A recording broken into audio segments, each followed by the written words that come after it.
I can't believe it's not Le Guin. Or creating the stories you want to tell irrespective of genre.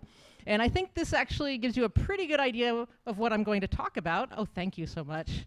But the first question, for those of you who have not heard of Ursula K. Le Guin, the first question might be, what's a Le Guin? Real quickly, who has heard of Ursula K. Le Guin? Okay, well, so there's many things to know about Ursula K. Le Guin. She is an amazing woman, an amazing writer, one of the all-time literary greats. I don't think that's just my opinion. I think that's like a fact that I could back up with a book if I felt like it. If you read her stuff, you'll note she's a keen observer of humanity, just in general, a very humanistic person. She also, you might not know this, or maybe you do if you've read some of her books, sharp-witted, very sassy anarchist, a lot of interesting ideas. Dispossessed is, of course, a great one if you want to kind of see that in action. But what I'm really going to talk about today is that she is a staunch defender of genre fiction. And this is actually a big deal. You might not know this if you're not in writing circles, but there's a lot of controversy around what it means to write genre, what it means to be literature, etc. So with that, I'm going to start with a couple quotes. So this is what she has to say about science fiction. When science fiction uses its limitless range of symbol and metaphor novelistically with the subject at the center, it can show us who we are and where we are and what choices face us with unsurpassed clarity and with a great and troubling beauty. She's a really good writer, much better writer than me. But you know, we can all aspire. That's why I'm the off-brand. I'm going to market myself with the off-brand Le Guin. This is really important because this is a very famous quote. It came out when Margaret Atwood, who you might know from like Handmaid's Tale, etc., basically said she's a literary writer, not a sci-fi writer. And anyone who's read Handmaid's Tale, you would probably agree if you read it that it is definitely science fiction. So let's go to what Le Guin has to say.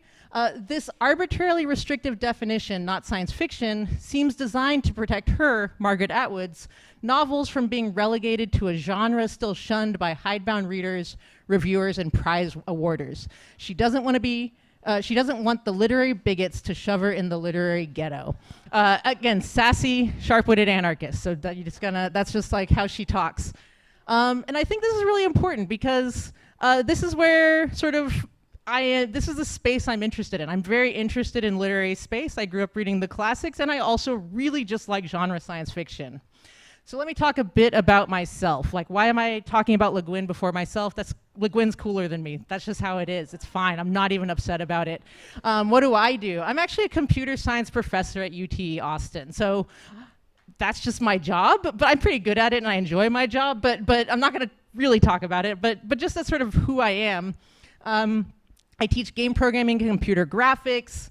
I'm definitely interested in narrative-driven games. I think that definitely is part of my journey into becoming a novelist as well. I'm very interested in system mechanics. I listed a bunch of games I enjoy, and I sort of listed them if you play games. If you don't play games, don't worry, this is not a game talk.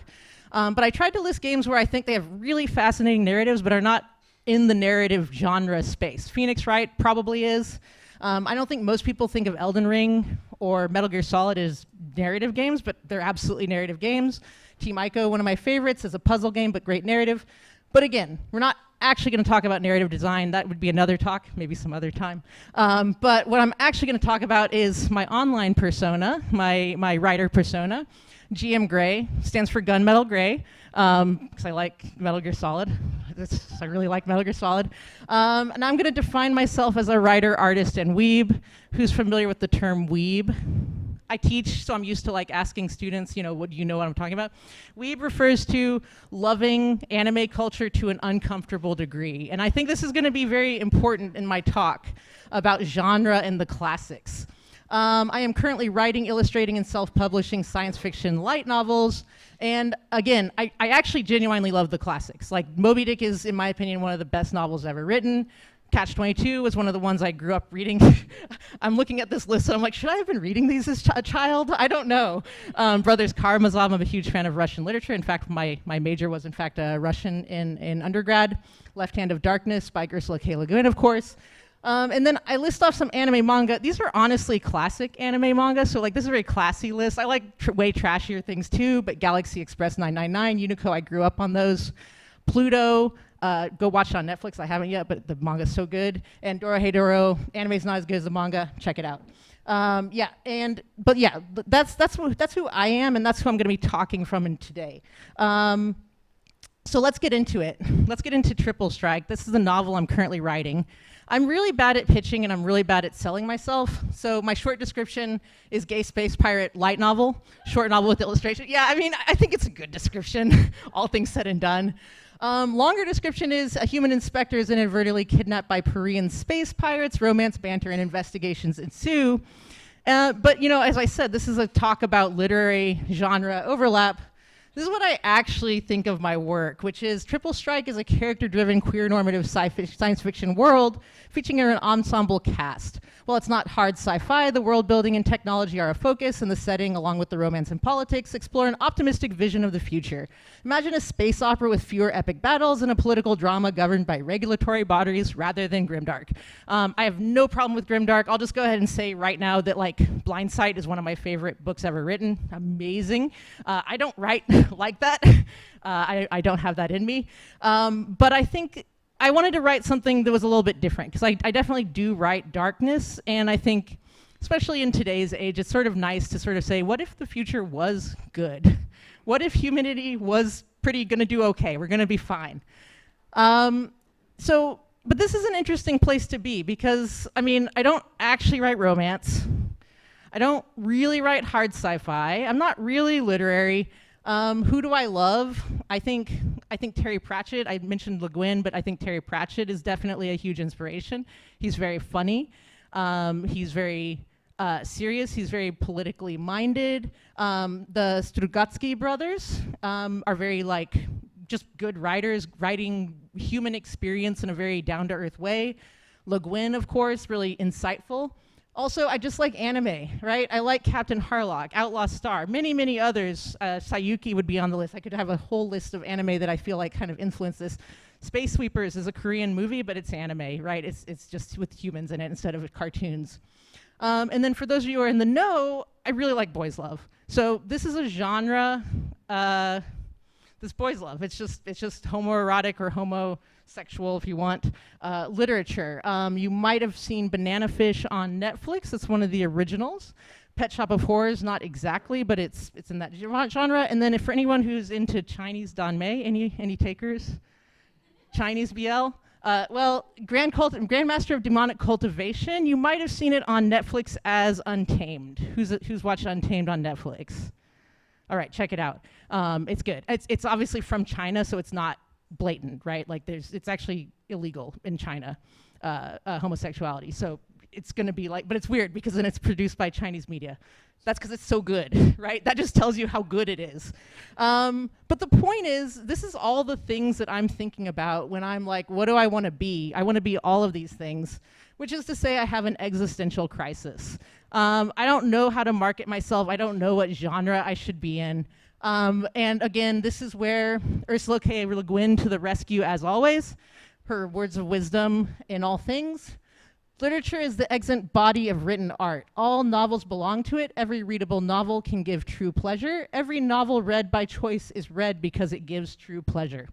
And I think that's actually the really important thing for you, perhaps, if you're interested in starting your storytelling journey, is to remember that you have to write because you want to give pleasure to people. You can also just be humoring yourself, right? You don't have to fit into categories. You don't have to create to be in a genre, to be popular, to be any of these things. And in fact, I would argue that if you do, you're taking away from what you are trying to create, because as I'm gonna talk about in a moment, I think storytelling is about sharing yourself with the world. And what I am to the world is a dream of being Ursula K. Le Guin, but worse in every way. And I say that as to be funny, because I think I'm very funny.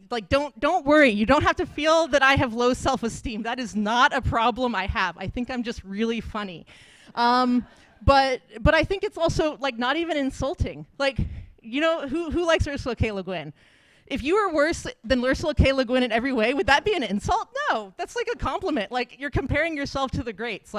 Better to be the worst of the best than the best of the worst, right? So this is my dream.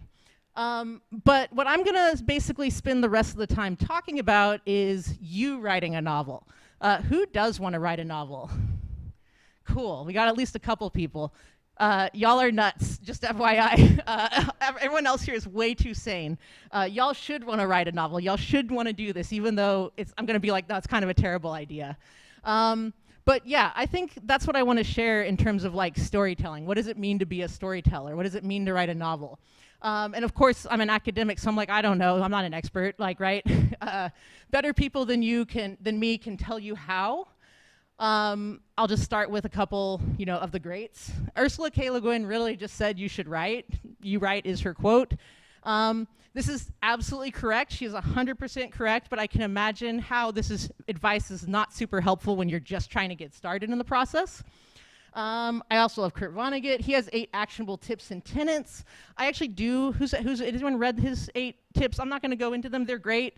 I don't think they're strictly necessary, right? Because he's talking about how to write a good novel in the sense that he views as good novels. But I'm not talking about writing a good novel. I'm talking about writing a novel, writing for yourself. Goodness will come out of it, right? Like, here's the deal. I actually think, as Ursula, we'll go back. I'm going to make y'all look at it. Every novel read by choice is read because it gives true pleasure. It's not matter how crappy the novel is. There are plenty of novels I think are absolute trash. Somebody on the planet enjoys them. Who am I to judge? So again, like we gotta break down this idea of good and bad. We gotta focus on the fact that writing is something that you should enjoy and your audience should enjoy. And if no one else enjoys it but you, at least one person does. All right? Also, literally, there are 1,000 books available. Check out your local bookstore, your library. They will give you lots of insights. I've actually never read a book on craft, but whenever I talk to people who have read books on craft, they say that I say the same thing as the books on craft. So for what that's worth, I'm not completely full of shit. All right, so let's get into it. Okay, real talk. Writing is time-consuming. All writing is time-consuming. I write academic papers are time-consuming. Grant writing is time-consuming. Emails can be time-consuming depending on how much you dread writing that email. Writing long-form fiction is extremely time-consuming, right? Every novel is at least 500,000 words. And it's also fundamentally a solitary endeavor, and there's no way around this. You have to be okay being alone, and you have to want to be alone. I am in a writing group, so I'm very grateful to their support. In fact, I wouldn't be even have written this except that a couple people were like, just go for it, just do it. And I'm like, sure, why not? I have time. I have lots of time on my hands. I'm fortunate to have a partner who reads all of my work, so I get sort of beta read and get my initial critique without having to share it. I have some other readers who support me. That's all great. But at the end of the day, I have to sit down. At the end of the day, I work. I have a full-time job, and I have to say, yeah, I'll come home and I'll just sit by myself and write for 5 hours. Yeah, that sounds like a normal, healthy thing to do with my evening. And yeah, so if you don't want to do that, I don't think maybe long fiction is for you. But I don't think it's not entirely like bad, but you just have to want to do it. You just have to feel compelled. So I illustrate too, so I'm just going to share my art. Why not? Gussy up these slides. Let's talk about storytelling. Let's talk about how I approach themes, world building, characters and dialogue, plot, and prose. Okay. I don't believe in compromising on themes. Anytime I have a theme, it's because I want it to be there. I've in fact had people tell me, oh, this story would have been good, short story would be good if you changed the ending. I'm like, but that wouldn't be the point, right? And that means maybe nobody likes my themes. Like, I'm really into 19th century Russian literature, like anarcho-Christian literature, which is, has a very niche audience, but that's what I'm into. So like, these are the themes I care about. And I believe that if you're going to bother with making a theme, it should be something that you're excited about. You can't just sell that. You can't just be like, I'll make a theme that other people will like. Because actually, at the point of the day, I'm writing to express myself, right? This is about me. It's a very selfish activity. But I also think it's about being vulnerable. And when you write, I don't know if anyone's ever written something where you wrote it and then you felt really like embarrassed because it was like too much real part of you. That's hard, but I think that's really good. You should be not afraid to be vulnerable. That's actually arguably one of the most worthwhile things you can do with your life. And you just have to accept not everyone will like or agree with what you decide, what I choose. I wrote this from my perspective because I don't actually know what you want, so I'm going to tell you what I think, and then you can agree or disagree. But you know, the way I look at it is if I can make one person in the world happy, it might as well be me, because I can't really guarantee I'm going to make anyone else happy, right? You're just going to do your best. World building. So again, I write like, in some sense, genre schlock, right? Like I got gay space pirates. Like I could just write smutty sex scenes all day long, and that would definitely be in the genre. They don't even write sex scenes. They don't have time. They're busy. They got plot to do. But I also just like world building. I like talking at length about alien planets and stuff. And I just think it's really important to have consistency in world building. It's worth taking the time to tell a consistent story. Your setting determines both the character and the plot. If you write fiction made on fake worlds, made up worlds, you get to decide everything, but that means you have to think through things, right? You have to say, why do they act like this? Why do they look like this? I don't know. You can make up any reason you want, but you should at least think about it. And really, actions, thoughts, and emotions don't exist in a vacuum. They all need to come from somewhere. So you can spend a lot of time sort of psychoanalyzing your characters and how they engage with the world. At the same time, I don't think you should just make a world. I mean, you can.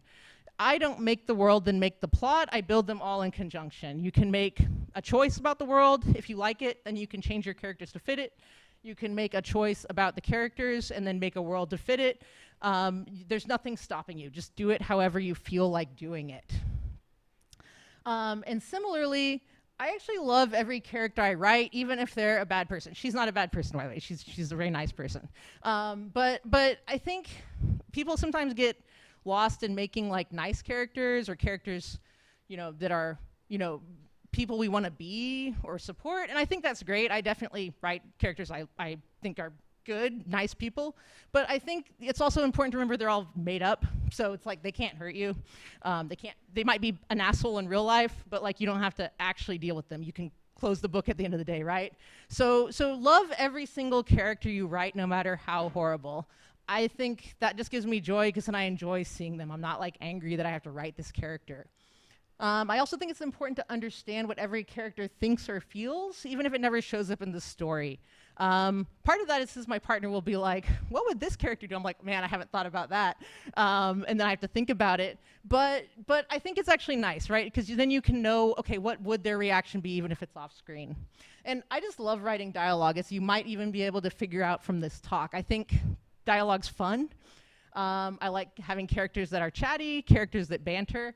And so even if you're like, wow, these characters need to move on, I'm like, nope, they're just gonna talk. Because that's what people do, is they just talk and no one can stop me. I have a day job, you can't fire me, all right? Okay. At the same time, then I'm like, but I like tightly plotted structure. I actually do. I'm very into narrative structure. I'm a very structural thinker. I ended up in computer science for a reason. I outline and timeline because I just really like being organized. I don't think you need to, though. So that's my style. That does not need to be your style. You should do what works for you. And I actually legitimately, I really respect narratives that are light on plot. I'm very heavy on plot. I like having subplots and like different events that are going to come together in some way later on. But as long as the flow of events makes sense within the context, it works. I just saw Furiosa, so like shout out to Mad Max. Like Mad Max Fury Road is literally like 3 days, and the plot is they drive a car to a place and then they drive the car back to the start. And I'm like, no, this is the best plot in the world, right? Like, so a light plot can be amazing. Don't undersell the ability of a plot to mean something, even if it's very straightforward. But plot points should not break characterization for me. Characters come first, so if a plot point doesn't make sense, I have to rewrite the plot. And I will do that as many times as it takes to get it working. I'd like to start with key moments, the cool narrative sequences, like the anime action sequences where like a person falls off a cliff and someone jumps with a big sword. Like all that stuff is cool, but then even if I don't get there, like if it doesn't work because the characters won't actually jump with their big sword and slice through the moon or whatever, that's okay. That's like, my characters don't do that. That's like way too extra for me. But like, you know what I mean? Like build out these cool moments, but if you don't get there, it's okay. Like you can have them not show up. And finally, I can't really say anything about prose. I literally have never read a craft book. I already mentioned that. I just read. I really like reading. And I really like 19th century Russian literature, and I read a lot of fan fiction in the 90s. So my style is somewhere between them. I don't know what that means. You're going to have to find out. I generally write fairly serviceably. I don't think I'm good at I really like people who can write the purple prose, like Nabokov is actually one of my favorites. And I'm like, wow, he's so good at writing. I'm not that good at writing. I'll never be that good at writing. That's fine. I'll write clear, serviceable prose. I'll try to focus on flow.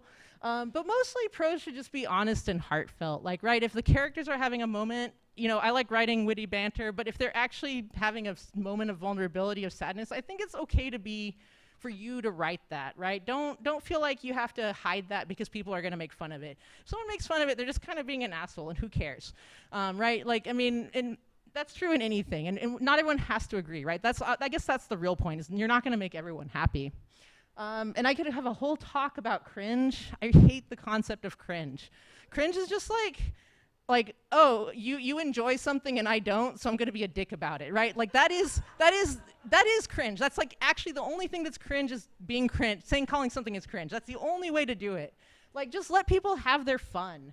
The world has enough problems without people taking away your fun, right? So with that, I'll just go ahead and wrap up. I don't wanna go too long. Like, real talk, genre is made up. Ursula K. Le Guin said so it's true. Love is real, right? Love what you want to love. Don't be ashamed of loving what you want to love. And if you are gonna write, who are you writing for? Hopefully it's yourself. If you write for like a friend, your friend probably loves you and wants you to like write for yourself, right? If you have a friend that wants you to write things you hate, like maybe that's a conversation you should have with them, right? So don't be ashamed to do what you want to do, tell the stories you want to tell. It doesn't have to be good. It doesn't have to be for everyone.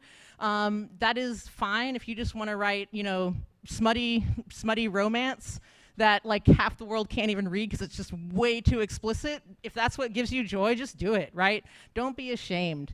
And again, if you're gonna write, you have to be motivated. If all that motivates you is writing really smutty sex scenes or incredibly violent, super unmarketable things, if that's what gets you writing, just do it, right? It's not a big problem. No one's actually getting hurt. I don't do either of those things, but you get the idea. Make the story the way you want it to be, not the way it should be. Don't let the police in your head control you. Ask yourself, what do you want to write about? And be honest. Try to challenge yourself. I like to challenge myself. I want to be a better writer. Every time I write, I'm trying to become a better writer, but like I don't want to become a better writer at the cost of hating what I work on. So ask yourself what aspects of storytelling do you enjoy the most. Focus on the parts that excite you.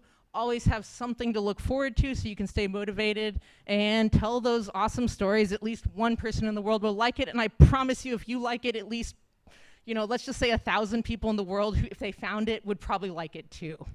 So thank you for listening. I have some social media. If you want it, you can check out my website. Of course, if you want to buy a book, I do have some copies. Please check out make sure you listen to the other speakers beforehand, but I'll be sitting over here if you want to come check it out. And otherwise, thank you again for having me.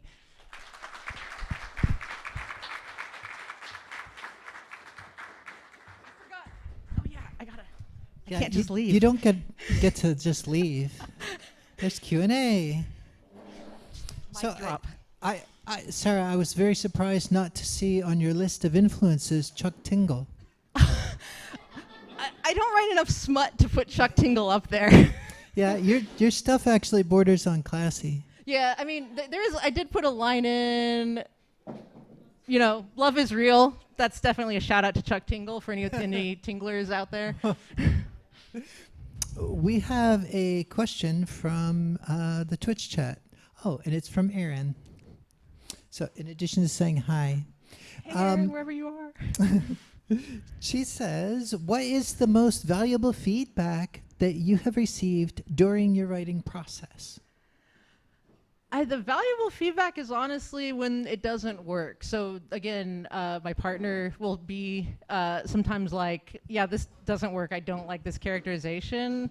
And we have I feel like that's good. Like, you don't want to hear that from everyone. You certainly don't want to hear that from random people on the internet usually. But you can imagine. But I think it's really good to hear like it doesn't work, because that kind of honesty, going back to being honest, is what allows me to be like, okay, yeah, let me rethink that. And I can agree or disagree, but I value that honesty. Yeah. Great. Okay, who is the next question? Hands up. Okay. Hey, Sarah, thanks for your talk. A lot of lessons are hard won. Can you give us a dark day that brought you one of those things? Oh, I mean, oh man, I could be dark so much. I'm trying not to be. I'm trying to be my sociable, upbeat persona. But yeah, I mean, there are so many days when you're just like, what the fuck am I doing? Like, why am I here? I could be playing a video game. I could be watching Netflix. I could be doing literally anything else in the world, and I'm just gonna sit here writing. Like, this is that nobody's gonna read, right? Like, so I feel like the dark days. I'm not trying not to focus on that, because I really do want this to be an encouraging talk for y'all, not like a don't do it. No, go home. Don't do it. But yeah, you have to just be willing to be like, what the hell are you doing with your life? And then the answer is generally, well, I actually still want to do it, even though I'm mad at myself for wanting to do it. So that goes back to be honest with yourself, and you're like, well, I guess I will be writing this because I actually want to write it more than I want to like play my video game or whatever. Great. Next question. Okay.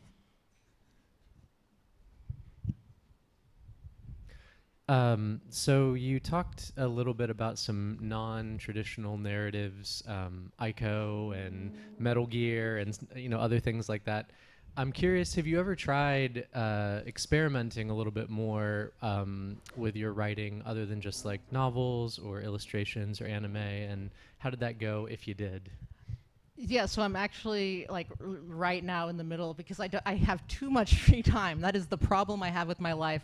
I've been playing Phoenix Wright like a lot. I'm like, I want to write a detective story with these characters in Phoenix Wright style. So yeah, no, like legit, like light novel I think is almost a cop-out for me. I feel like that's too easy, but it's actually not too easy because there's so much stuff you have to do. So I'm starting with light novels, but yeah, like, I don't know. I really like Ico Elden Ring's world storytelling, telling a story through the world. I don't know that I am that talented, but that would be one of the goals in life, would be to make a story where I do that kind of storytelling. Because like Elden Ring blows me away every time I see those little details. I think that's really, truly amazing way to tell a story. Any more questions? All right. Thank you, Sarah. All right, thank you very much.